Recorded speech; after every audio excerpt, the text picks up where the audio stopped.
આપણે આવી ગયા છે આપણે આગી એક વાડી છે ન્યા વરસાદ થઈ ગયો વાવણી થઈ ગઈ ફૂલ વાવણી એટલે આજ કપાસ સોંપવા અમે આવેલા છે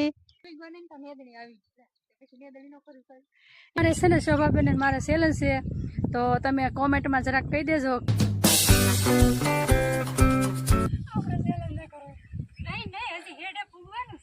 અહીંયાનું લોકેશન કાંઈક એવું છે ને અમારા આ ધારનું નામ છે ગોટીબાની ધાર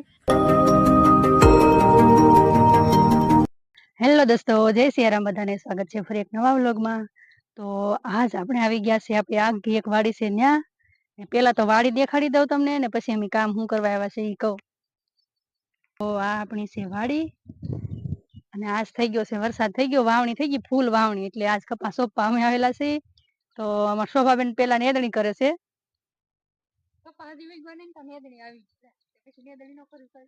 એને જો એને નેદણીનું કામ એટલું ફાવે ને કે ન પૂછો વાત તો ઈ બધા જે ખેતી કામમાં જે કરતા હોય નેદણી કરતા હોય એને ખબર જ હોય એટલે પેલો સાહ લીધો ને મેં ઓલું પેલા લીધો પણ હું કેટલી પાછળ થઈ ગઈ કેમ કે બધું નેદતી હા એટલે ઈ ઉપાધિ નહીં રહી હવે એટલે બેન પછી પેલો સાહ બેન ને લેવા થાય ને એમ પેલો સાહ આપણે તો એમ થઈ જાય નેદણી કરવાનું હોય ને પેલો સાહ ઈ હોય કેમ કે હેઠા બાજુ ખડ બહુ જ હોય એટલે ઈ પેલો સાહ એને લઈ લેવાનો પછી બધા લાગડ છે તો હાલો હવે આપણે શરૂઆત કરી દઈએ સોંપવાની કેમ કે એને જો એક એક સાહ તો પૂરા કરી નાખ્યા તારે આપણે વાડીએ માઈને પૂગ્યા છીએ ને હવે પેલા આવીને પોરો ખાધો અને પછી હવે સોંપવાની શરૂઆત કરી હજી પેલા થોડું થોડું કરીને બેને વળવું તો તો થોડીક વાર થાય પછી તું તાર સ્પીડ હાલશે હમણાં થોડીક વાર આમ રેવા દે રેડી થાય પાછળ કેમ રહી ગઈ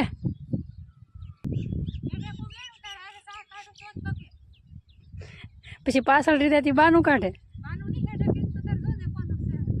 હા તો જોઈએ આપણે ચેલેન્જ કરવી હાલો જો અમારે છે ને શોભાબેન મારે ચેલેન્જ છે તો તમે કોમેન્ટમાં જરાક કહી દેજો કે કોણ આગળ પહોંચી જાય કોણ પેલા સાહ કાઢશે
आगो सोपती था आगे सीधा खाएगा हाँ आगो आगो सफाई जीतू हो तो एम करवाना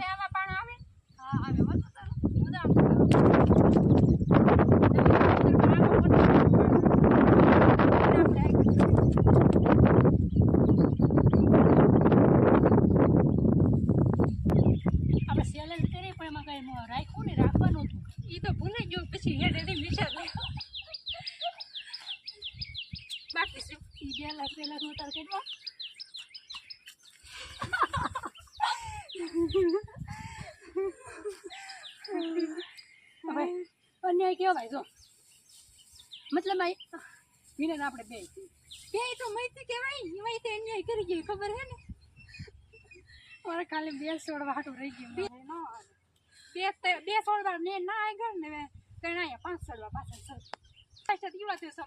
એટલે હે ને 5 ને 6 ને 7 કપાસ ભાઈ ચેલેન્જમાં આપણે કોઈ દિવસનો આ ખેતી કામમાં કોઈ દિવસનો હાલી પણ ટ્રાય કરી હતી પણ તોય હારી ગયા. ખાવામાં પાણીપુરીમાં એમાં કદાચ જીતી જાય પણ આમાં ન હાલી આપણે.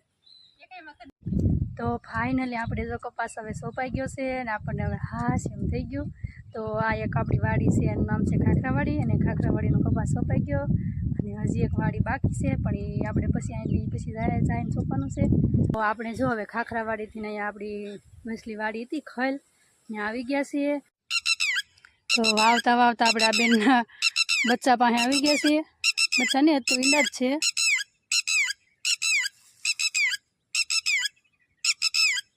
તો અહીંયા જો એના ઈંડા છે એટલે એને છે ને બીક લાગે કે આ ઈંડા કાંઈક કરશે એમ. તો એ એમને છે ને બોલે છે એટલે આપણે ફટાફટ સોંપીને આગળ જતા રહે એટલે એને બિચારીકને ડર ઓછો થઈ જાય.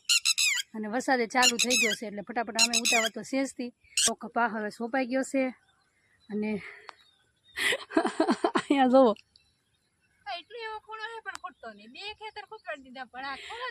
ખૂટતો નહીં ને ટાઈમ ને જતો ને અહીંયા લાગે. કેટલા વાગે જાય તને ખબર છે? 2:30 વાગે જાય. 2:45 વાગે જાય. તો આજ અમારે કોઈ દિવસ એવું નથી થયું. એવું આમ તો ક્યારેક તો થતું જ હશે, ઘણી વાર થાય. જો પાણી ખૂટી ગયું પછી પાણી ક્યારનું ખૂટી ગયેલું છે અને ટિફિને નહોતા લાવ્યા અને નાસ્તો લેતા આવશું એમ હતું. તો રસ્તામાં દુકાન હતી એ બંધ થઈ ગયેલી હતી. મને એમ કે ઓલું લાવશે નાસ્તો એ દર વખતે કેમ થાય એમ આ વખતે મારે એમ શું મારે તો કઈ લેવાનું હું આને એમ હતું કે લેતા છે કોઈ લેતા છે ને લાવે તો આપણે આડી દુકાન આવે હા હું તો કોઈ દિવસ કઈ ના આવું એકાદીન વાટે વાટે રહે એમાં ભૂખા રહે હવે આ શારમાં એવું થયું કે હું છે ને કોઈ દિવસ ખાલી ન હોય. હું ગમે ત્યારે લઈ ગયેલા હોય તો એ નાસ્તો લેતી આવું તો આજ મેં ટિફિન લેવાનું કીધું. તો એણે બે એમ વિચાર કર્યો કે ટિફિન નથી લઈ જવું અને નાસ્તો લેતા જાઉં. તો એ નાસ્તો લાવવાનો છે તો દુકાન બંધ હતી. તો પછી કે હવે દુકાન બંધ છે તો એ લેતું તો આવશે ને કે એમ એકા બીજી ઓલામાં મમ્મીએ નાસ્તા વિના ના રહ્યા અને પાણી ક્યારનું ખૂટી ગયેલું છે એટલે તરસ એ બહુ લાગી છે અને ભૂખ તો હવે મરી ગઈ. પણ હવે મરી ગઈ પણ મોઢા કેવા થઈ થોડુંક આમ તો ખેતર છે ને પણ ખૂટતું જ નથી. એમાં જો આ ખૂણે પૂગ્યા ને તો માંડ પૂરું કર્યું. તો હવે આજ છે ને કાંઈ કરવા નથી રહેવાનું. સીંડું દીને હાલવા જ મળું. પાછું અમારી વાડી કેટલી આખી છે આટલી ઓલી વાડીએ પૂગી ને તો હાવ પૂરા થઈ જાય. વરસાદ ચાલુ થઈ ગયો છે ને હવે હાલવા મળવું છે. પલ્લી જાય તો ભલે પણ ઊભું નથી રહેવું કે કેમ. જો હવે ખલમાં કપાસ પાવી થઈ ગયા છીએ અને વરસાદ તો ધીમો ચાટા ચાલુ છે પણ તોય વાવવાનું બધે ચાલુ છે. જો અહીંયા વાવણી થાય છે બધી વાડીમાં મસ્ત વાવવાનું બધે ચાલુ જ છે. તો અહીંયાનું લોકેશન કાંઈક એવું છે ને અમારે આ ધારનું નામ છે ગોટીબાની ધાર. જો આમાં ગોટીબાની ધાર છે અને પાણીનું ખાબસિયું ભર્યું ને તો બધા છોકરાને એમ થયું કે હાલો હાથને પગને બધું ધોઈ નાખી. અને અમારે આ એક બેન જાઓ ફોટાનો શોખીન ખેલીને બધું લઈને. તો ફાઇનલી આપણે ઘરે પહોંચી ગયા છીએ માઇન્ડ કરતાં અને 3:30 જેવો ટાઈમ થઈ ગયો છે. અને હવે અહીંયા જો નાવાનું વારા નહીં આવે તો અહીંયા